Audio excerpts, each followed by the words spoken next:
Deep underground in an undisclosed location, this is Tread Comics presents Buck Rogers in the 25th Century, the series.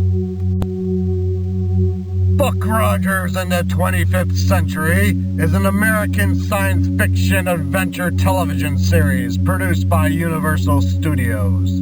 The series ran for 2 seasons between September 1979 and April 1981, and a feature-length pilot episode for the series was released as a theatrical film before the series aired. The film and series were developed by Glen A. Larson and Leslie Stevens, based on the character Buck Rogers, created in 1928 by Philip Francis Nowlan, and had previously been featured in comic strips, novellas, a film series, and on television and radio. Inspired by the success of Star Wars, Universal began developing Buck Rogers for television, spearheaded by Glen A. Larson, who had a production deal with the studio. Production began in 1978. Initially, Larson and Universal had planned on making a series of Buck Rogers TV movies for NBC. The pilot for Larson's other science fiction series, Battlestar Galactica, in 1978, had been released theatrically in some countries and key locations in North America, and had done well at the box office. Universal then opted to release the first Buck Rogers TV movie theatrically on March 30th of 1979. Good box office returns led NBC to commission a weekly series, which began on September 20th, 1979, with a slightly modified version of the theatrical release. The production recycled many of the props, effect shots, and costumes from Battlestar Galactica, which was still in production at the time the pilot for Buck Rogers was being filmed. For example, the Land Ram vehicle, which was made for the Galactica series, and the control sticks used for the Terran starfighters in the pilot movie were the same as those used in Galactica's Viper craft. The Terran starfighters were also concept designer Ralph McQuarrie's original version of the Colonel's Vipers. The new series centers on Captain William Anthony Buck Rogers, played by Gil Gerard, a NASA United States Air Force pilot who commands Ranger 3, a spacecraft that is launched in May of 1987. Due to a life support malfunction, Buck is accidentally frozen for 504 years before his spacecraft is found adrift in the year 2491. The combination of gases that froze his body coincidentally comes close to the formula commonly used in the 25th century for cryopreservation, and his rescuers are able to revive him. He learns that the civilization on Earth was rebuilt following a devastating nuclear war, later established on occurring November 22nd, 1987, and is now under the protection of the Earth Defense Directorate. The series followed him as he tried, not always successfully, to fit into 25th century culture. As no traceable personal records of him remained, he was uniquely placed due to his pilot and combat skills to help Earth's defenses foil assorted evil plots to conquer the planet. In many respects, this version of Buck Rogers was more similar to James Bond or Steve Austin than Nowlan's original character, and Buck would often go undercover on various covert missions. Buck is aided in his adventures by his friend and sometimes romantic interest, Colonel Wilma Deering, played by Aaron Gray, a high-ranking officer and starfighter pilot. Buck is also assisted by Twiki, a small robot, or ambiquad as they were known. Twiki was played mainly by Felix Silla and voiced mainly by Mel Blanc, who had previously voiced Daffy Duck as Duck Dodgers in spoofs of the earlier Buck Rogers and other science fiction serials, using a gruff voice very similar for the one he used for Barnyard Dog. Twiki became Buck's comic sidekick and communicated with an electronic noise that sounded like biddy biddy biddy, but also spoke English, usually saying biddy biddy biddy biddy for several seconds. Also aiding Buck was Dr. Theopolis, or Theo, voiced by Eric Server, a sentient computer in the shape of a disc about 9 inches wide with an illuminated face.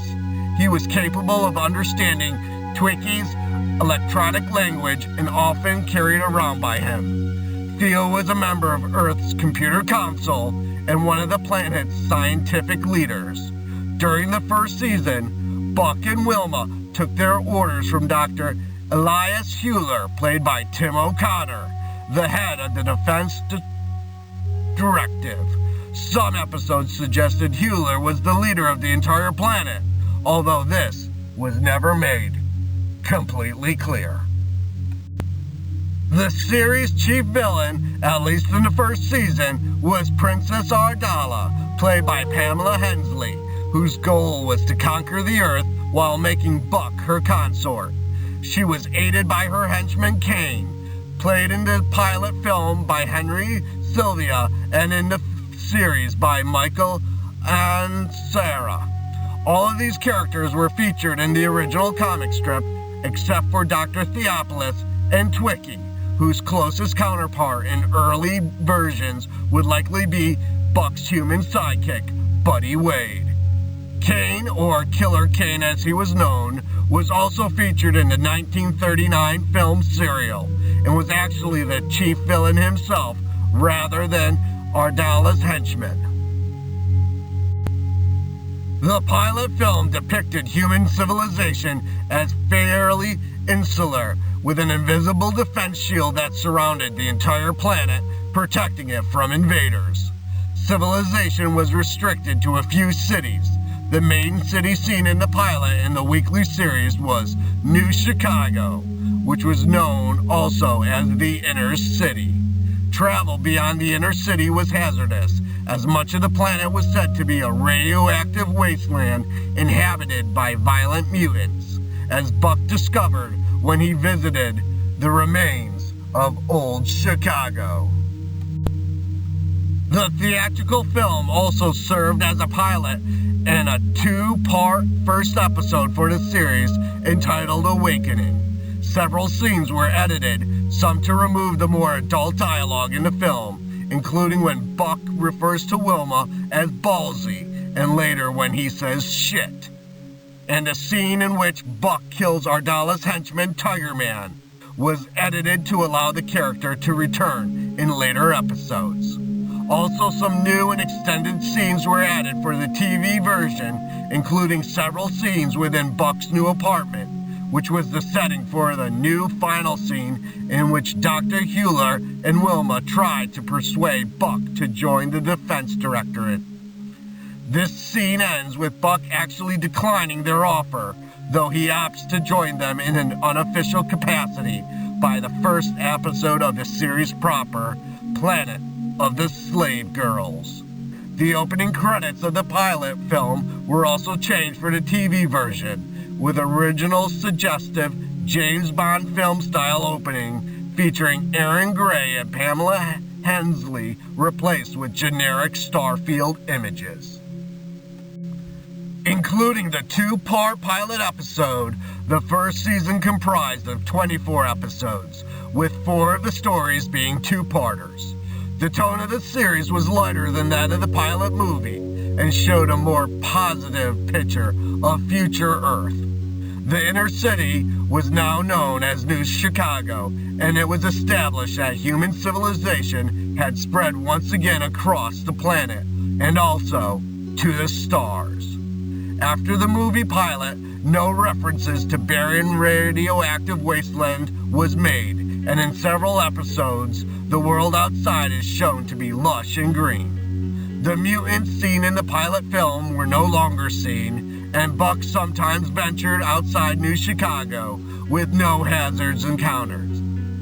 As opposed to the planet seen in the film, Earth no longer has an invisible defense shield surrounding it and is shown to be the center of an interstellar, human-dominated government, sometimes called the Federation or the Alliance, with its capital at New Chicago. During the first season, references were also made to other New Earth cities, such as New Detroit, New Manhattan, New Phoenix, New Tucson, Boston Complex, and New London. A city on the sea was also seen, mentioning it as being the former New Orleans.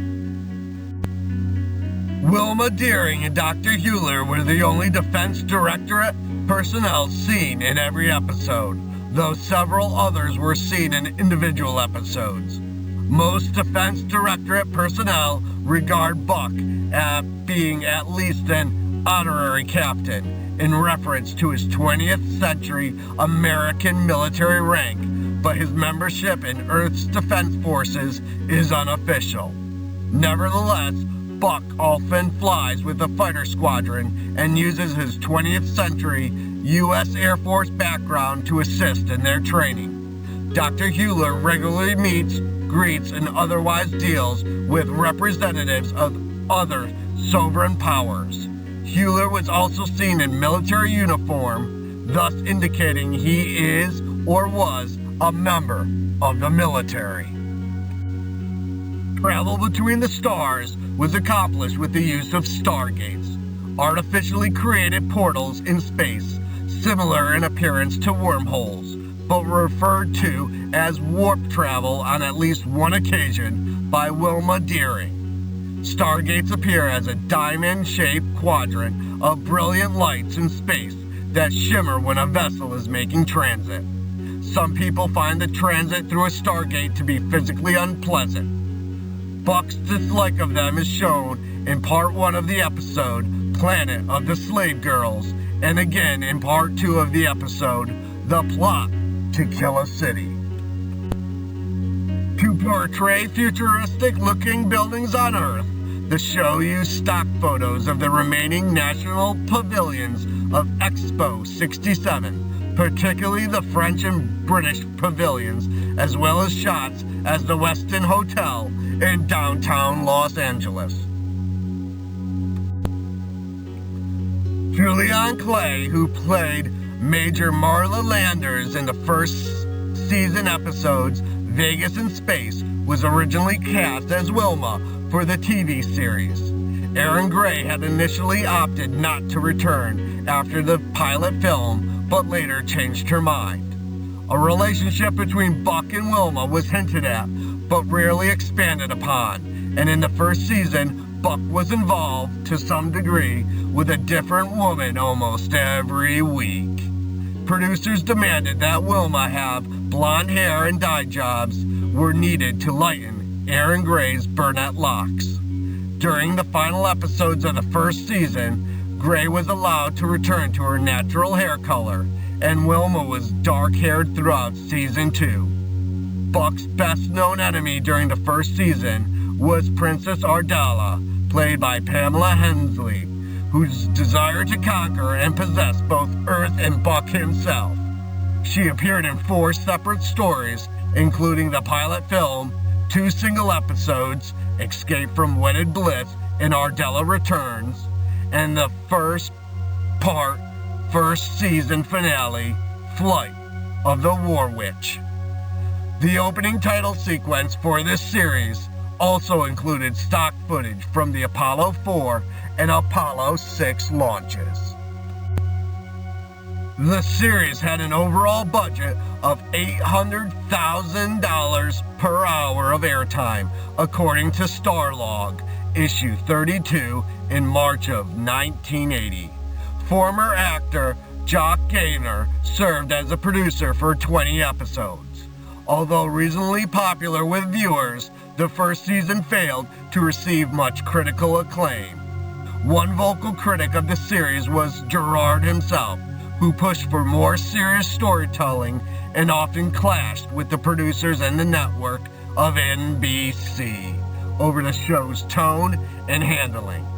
In the November 1980 issue of Starlog, even Gerard said that he had hoped the series would not be picked up for a second season because he had no wish to go through another season like the first one. Production of the second season was delayed by several months due to an actors' strike. When production resumed in the fall of 1980, the series had a new set of producers headed by John Mantley, who had primarily worked on television westerns, and the format of the series was changed. Instead of defending the Earth from external threats, Buck, Wilma, and Twiki were now part of a crew aboard an Earth spaceship called the Searcher. The Searcher had the words "Through Adversity to the Stars" in Latin written on its side, and had a mission to seek out the lost tribes of humanity who had scattered in the 5 centuries since Earth's 20th century nuclear war, a theme present in Glen A. Larson's previous science fiction television series, Battlestar Galactica. Other notable changes in the second season was the disappearance of many of the regular characters of the first season, such as Dr. Hewler, Dr. Theophilus, Princess Ardala, and Kane. However, several new characters were added. Admiral Ephraim Asimov, commander of the Searcher and the descendant of the famous science fiction author Isaac Asimov. Hawk, an alien character who represents the last of the nearly extinct bird people. Dr. Goodfellow, an elderly scientist with an insatiable curiosity. And Crichton, a snobbish robot built by Dr. Goodfellow, but who finds it difficult to believe that lowly humans could have built him. The character of Wilma Deering was softened in the second season as the producers attempted to tone down the militaristic Colonel Deering image, who often gave Buck orders, and to make her more feminine. Another change in the second season was the sound of Twiki's voice. Mel Blanc left the series after the end of the first season, and another actor, Bob Yelas, supplied Twiki's voice. Blanc returned for the final 6 episodes of the second season, though no explanation was given for the change in Twiki's voice. The opening narrative was also modified for the second season, both in terms of the narrator's voice and content. In the first season, William Conrad delivered the following opening narrative. The year is 1987, and NASA launches the last of America's deep space probes. In a freak mishap, Ranger 3 and its pilot, Captain William Buck Rogers, are blown out of their trajectory into an orbit which freezes his life support system and returns Buck Rogers to Earth 500 years later. In the second season, Hank Sims delivered the following alternative narrative. In the year 1987, NASA launched the last of America's deep space probes. Aboard this compact starship, a lone astronaut, Captain William Buck Rogers, was to experience cosmic forces beyond all comprehension. In a freak mishap, his life support systems were frozen by temperatures beyond imagination. Ranger 3 was blown out of its planned trajectory into an orbit 1,000 times more vast, an orbit which would return Buck Rogers to Earth 500 years later. These were abbreviated and altered versions of the narrative heard in the original pilot movie delivered by Conrad. In the original movie, the narrative reads as, In the year 1987, at the John F. Kennedy Space Center, NASA launched the last of America's deep space probes. The payload, perched on the nose cone of a NASA rocket, was a one-man exploration vehicle, Ranger 3. Aboard this compact starship, a lone astronaut, Captain William "Buck" Rogers, was to experience cosmic forces beyond all comprehension, an awesome brush with death. In the blink of an eye, his life support systems were frozen by temperatures beyond imagination. Ranger 3 was blown out of its planned trajectory into an orbit 1,000 times more vast, an orbit which was to return the ship full circle to its point of origin, its Mother Earth, not in 5 months, but in 500 years. For 500 years, Buck Rogers drifted through a world in which reality and fantasy merged into a timeless dream. The introduction narrative from the pilot episode Awakening was also different. For 500 years, Captain William "Buck" Rogers has been meticulously preserved, frozen by temperatures beyond imagination. Now in the Earth year 2491, he is rudely awakened by the sinister forces of the Dracorian realm. The substance of the storylines were also changed during the second season. Less emphasis was placed on the militaristic ideals, and with a few exceptions, Gerard scaled back the humor in the second season in favor of more serious episodes, with the final episode of the series ending on a somber note as a result. Buck and Wilma's relationship became slightly more romantic during the second year, though most romantic activity was implied and took place off-screen. Moreover, the second season deals with more serious concepts such as evolution, ecology, racism, pollution, war, nuclear power, identity, the self, and religion. It also draws upon mythology as exemplified by Hawk's people, who are variants of the bird people found in mythology around the world, and makes special reference to that of Easter Island. An episode also included a story about a mythical Satya creature, as well as its parallels to Larson's previous television series, Battlestar Galactica. The second season is similar in theme to Star Trek, with the Searcher roaming through space, much like the USS Enterprise had. Buck being the maverick explorer true to the styles of Captain James T. Kirk, and the serious, rather stoic Hawk being a revamped version of Mr. Spock. Even Wilma had, to some extent, been remodeled after Lieutenant Uhura from Star Trek, often dressed in a miniskirt uniform and regularly sitting at a communications console on the bridge of the Searcher. Ratings dropped significantly after the season premiere. NBC canceled the series at the end of an 11-episode strike abbreviated season. No final storyline was produced, with the final episode broadcast being a normal standalone episode. Contemporary assessments of Buck Rogers in the 25th century were generally mixed. In his book, Sci-Fi TV From Twilight Zone to Deep Space Nine, writer James Van His claimed the show's scripts just never took advantage of what they had at hand, and criticized Larson's version of Buck Rogers as an attempt to exploit one of the most loved characters in American pop culture. John Javna's book, The Best of Science Fiction TV, included Buck Rogers in the 25th century on its list as the worst science fiction shows of all time. Journalist Bill Legman also strongly criticized the program, stating, quote-unquote, "The acting is so wooden that Ed Wood himself would have surely gone weak in his knees and wept openly upon witnessing it."